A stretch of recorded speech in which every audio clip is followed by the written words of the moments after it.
Time management tips sometimes feel like they're more work than they're actually worth, right? Especially if you don't work a 9 to 5 job. If you teach piano or voice or guitar or another instrument, chances are that your work schedule looks a little different than your average office worker or even student. So you need strategies that are flexible enough that they adapt to the different seasons that you have within your business. This could be everything from what your week looks like on an average teaching week to group lesson weeks, your summer schedule, whether you're teaching or maybe it's a lighter teaching schedule, and all sorts of things. The year doesn't stay the same, and so you need a system that's going to adapt to that. Add on to that you have a personal life. And again, that changes from season to season, sometimes in unexpected ways. And so you need something that is going to allow you the flexibility there. I'm going to be sharing my tips for how to use Google Calendar as a time management tool that still honors priorities outside of your business. Time management is something that I taught as an academic strategist at a college. It didn't matter what my students were studying, we went through time management strategies. So when I started my business, I actually felt like I had a pretty good grasp of this. Between having kids and entrepreneurship, I realized that a lot of the strategies I was using weren't quite working as well as they had. I've tried everything. Wall calendar, a paper schedule where my weekly schedule was written out, a whiteboard so that I could cross off or actually erase the things I needed to get done each day. And I've even used a bullet journal on top of many other things. There was advantages to each one of these, but the end result of every single one of them was the same. The to-do list never got shorter. And that's because when you run your own business or when you're working in a studio, you're always having to learn something new. There's always another project to work on, and you need flexibility. Again, because your schedule changes potentially from week to week or month to month, you need something that's a bit more flexible than consistently writing things out. None of those systems allowed for emergencies or life to happen, and they felt very rigid. It also meant that I kept seeing all the things I didn't get done. You may feel the same way. So I needed something digital and that had an inherently positive approach. Now, if that sounds good to you, and I'm hoping it does, just keep listening. I'm going to show you how I set up my calendar for success in a way that it's very flexible, it's positive, and it just really works for that integration with life and work. I set up the calendars to the left here. The easy way to do that is you go into other calendars, you press this plus button, you go create new calendar, you type in studio, it can be your studio name, and I would recommend just put in a description. It doesn't have to be long. I got an error message earlier today when I was testing this out. You may not need the description, but just in case. Make sure your time zone is correct, and then you click Create Calendar. I'm not going to do this because I already have it set up. You will end up seeing it to the left here. When I go back, I can change the color of each one of these. The reason for this is I want to, at a glance, be able to see exactly what's going on. You can set with your brand colors or whatever colors they have. So for instance, this yellow is actually one of the brand colors for the unfinished lesson. So I went in here, pressed the 3 dots, and I went add custom color. In terms of personal, again, I just went in and I selected, I'm going to select pumpkin actually. It's one of my favorite colors. And so I've got personal here and then studio calendar. Again, those 3 dots, you can change it. Why do we want everything in one spot? You want it to be easily accessible no matter what you're doing. If I need to make an appointment, I don't want to have another to-do item that I have to make the appointment when I get home. If we go for a haircut, if we go to the doctor's office, if we go to a specialist appointment because one of my kids breaks one of his fingers again, I just want to get the appointment made, right? I don't need one more thing to my to-do list. So everything being in my phone works really well. Again, having everything color coded means that I can at a glance see, do I actually have the available time for this? We don't live in a vacuum. All of the aspects of your life need to work together. You also want to be able to filter when you need to. By having everything color coded, again, when I'm out, I'm making those appointments. And when I'm home, or when I'm in my office more specifically, I can make commitments in terms of what projects I'm working on, in terms of what tasks I'm taking on, what collaborations or projects for other people that I take on, or appointments that I make in terms of my other businesses, so that it's not interfering with my personal life. Having everything in one place, it just makes life so much easier. One of the things that I like to do is enter in everything, that integration between my personal life and my work life, making sure that there isn't overlap. I'm not double booking myself. When I'm weekly planning, I want to make sure that I'm thinking about how long tasks take. I also want to make sure that I've thought about, when am I teaching? When have I made commitments with my family? Whatever it may be, I want to make sure that those things are entered in first, right? The regular activities that need to go in. Let's enter in a few different tasks or events in our calendar here. I've already entered in some students. Now, the nice part is once you enter it, you can actually just hold it and move it. So for example, maybe I've got a student that I teach at 1 o'clock. I'm going to go this event and following events. See how easy it is to move them? And then you can also duplicate them. So if you click on any of these, if you teach 45-minute lessons or an hour, you can go duplicate and you can just go teach student C. And so maybe it's, just going to change this. Let's go 1:30 to 2:30. And I can change that it's on Wednesdays. Maybe it's only every second week, and so on, right? I can change that here. It repeats every 1 week. If you teach every 2 weeks to a student, you could go every 2 weeks. If you taught a student more than 1 day a week, you can also select more than 1 day here. And so we're just going to go save. And ta-da, I've got student C is showing up here. Notice that it's pretty easy to set those up and to also set them up as recurring. If, say, student C needs to move their lesson later, you're just going to click on it, hold it, and move it. You can choose whether it's this event, meaning that all the other weeks are going to stay the same, or maybe they change their lesson permanently, and so you could do this and following events. In this case, I'm just going to go this event. And so I'll show you. Whoops. Once I go to the next week, our Wednesday student was 3 to 4. Next week, back to 1:30 to 2:30. Using these events, again, choose event, it's really important. You can set up your schedule so that it starts looking pretty filled out. The third thing you want to do with your calendar is set up some focus times. You may have noticed this on my calendar already. A focus time is at least an hour. I try to aim for closer to 2 hours, where I can really focus in on different projects. I'm not specifying what project when I'm initially creating my schedule, but I have that time in there so that I make sure it actually gets done, that I have that time set aside. It works much better to batch similar tasks into one section of my day so that I can stay really focused. You can also then use this focus time to set up different categories of tasks depending on when you're more alert or when it's better to do them. For example, I like working on projects for my studio in the morning.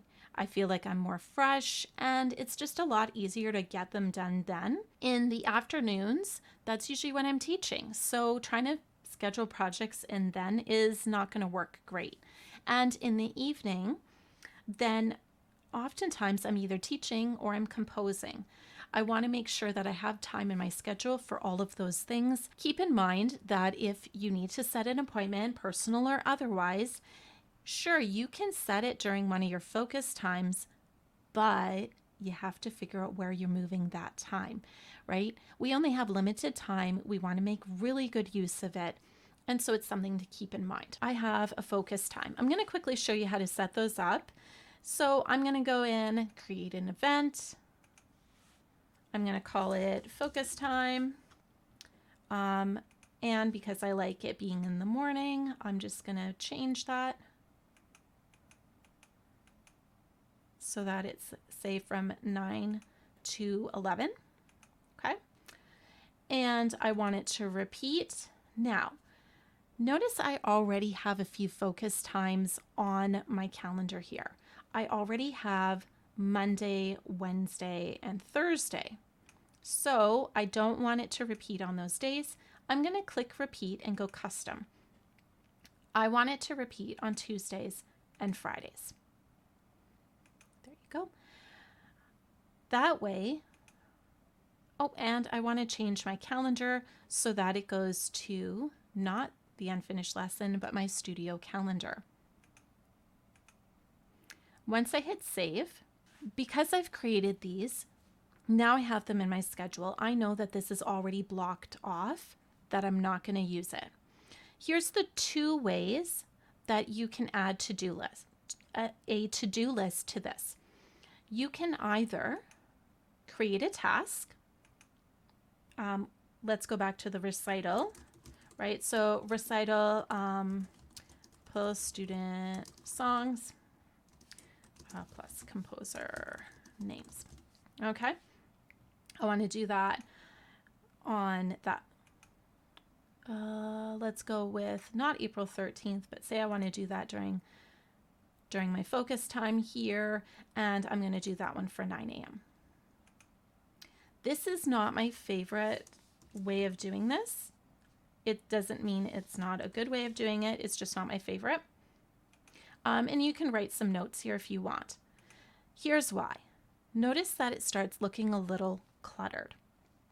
So you can do this, and the advantage here is you can mark it as complete. So if you really like having that endorphin hit of something is checked off, like you'll see it's crossed off and there's a check mark there, fantastic.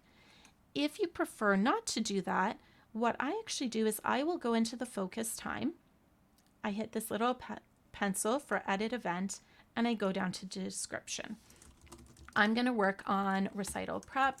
Specifically, I want to work on the program, for example, that day. I happen to like doing a numbered list. So pull student songs, okay, which is going to be name plus composer. Okay, I know that that's not going to take me very long. You know, maybe that's only going to take me 15-20 minutes. I want to make a copy of recital program template. Then I'm going to change graphics and update text, right? And then add student names plus songs. And I actually skipped something there, which is decide on song order. Okay, so this might actually end up being too many things, right? Maybe that's all the things I'm thinking of for the program.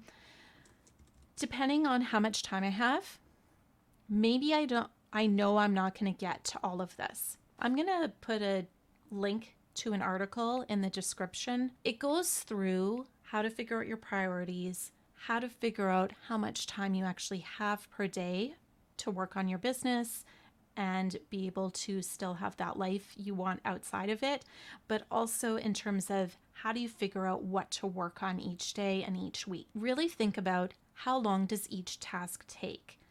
If you're not time tracking, you're just guessing. Time tracking requires us to be honest with ourselves that when we see the data in front of ourselves, we actually think about, do I have time for this? I have chosen not to work on projects that I really want to work on because when I've looked at my calendar, I've realized I just don't have time to be able to actually get the project done. In the past, I just pushed through. I worked more hours in order to make it happen. And in this stage of my life, I've realized I don't want to do that. It's just not worth it. As you're filling this out, keep in mind that if you're just adding things to your list, it's just like the bullet journal, where if you don't finish things, you'll have to write it again. We want to avoid that. We want to make really smart, conscious decisions about what goes on there.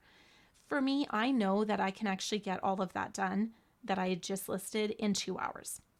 That's not going to be a problem for me. If I was designing a recital program from scratch, I might have it that I've budgeted an hour for if I've never done this before, and then working on the other things. Budget more time for things when you're not quite sure. It's better to kind of go, ooh, I finished everything. What do I work on next? Versus, okay, I had all these things I needed to get done and I'm not getting them done, right? Which one's more disheartening? The second one. So back to our focus time here. I have filled this out, right? I'm going to hit save, and this is really important. I want to make sure it goes for this event only. Click OK. Here's the reason. Here, I have my to-do list for Tuesday during my focus time. Friday, nothing is listed. That way, I know Friday I'm going to work on other things. What happens if I don't get all of this done? This is actually something you should have as your end of work day routine. Go through what you were going to do. If you find that you're consistently not finishing everything in your focus time, it means, you need to add less things. Say I got almost everything done, but I didn't get my last thing done. What I did is I actually just hit Control X. I can save, again, leaving it for this event, and I can move it over, edit event, and I can go recital prep, program, and I've got it right there, right? I'm Control V if you're on Windows. I'm copying and pasting it over. This works really great. It keeps the to-do list focused on the things you got done, and it's very easy to move something over. You might think I'm automatically going to put it in my next focus time. Not necessarily. When you don't finish a task, you need to ask yourself, is it a task that needs to be modified? Or is it a task that needs to be deleted or moved? What situations would you maybe not move it over or modify it? Say it's coming up to Valentine's Day or St. Patrick's Day or some other holiday, and you really wanted to create a worksheet for your students or an activity for your students, but you're realizing you just don't have the time. Maybe life has happened, your personal life, there's more commitments there, you just don't have time to get it done. In that case, it might be a delete. Or it could be that instead of you creating the activity yourself, maybe you look at what you already have, or maybe you look at purchasing something that's already done for you. By doing this, it takes some pressure off of you. You don't have to worry about whether or not you can actually get it done because you're reducing the workload on yourself. By being realistic about the time that you have and asking yourself, is this something I need to delete? If you don't do a Valentine's Day activity with your students, they're not going to remember at the end of the year. It's a nice to have. At least in my studio, my students have never complained if we don't do Valentine's Day or St. Patrick's Day activities one year. It's not a big deal. They remember the overall year and how the lessons felt. So in that case, I would probably just delete it off my to-do list. I'm not going to worry about it. Or I might modify. Okay, you know what? I have enough time that I can pull something I already have, or I heard about this great activity, or I read about this great activity. I'm just going to go purchase it so I can use it with my students. That's way less time for me and effort that I can get done versus creating from scratch. Again, remember, we want the flexibility. You can move tasks over, but we don't want to do that too often. That's a every once in a while. Maybe you got called to the school because you have to pick up your kid because they're all of a sudden sick. And the 2 hours you thought you had, you got like 30 minutes that day. In that case, it's understandable. In this video, I have shared how I use Google Calendar as a time management tool. These strategies take a couple of minutes a day to do a very quick review of what I got done, but also to set myself up for success the next day. It actually only takes a few minutes to plan out my week in terms of what tasks and projects I'm taking on in a way that honor the commitments and the priorities that I have outside of my business.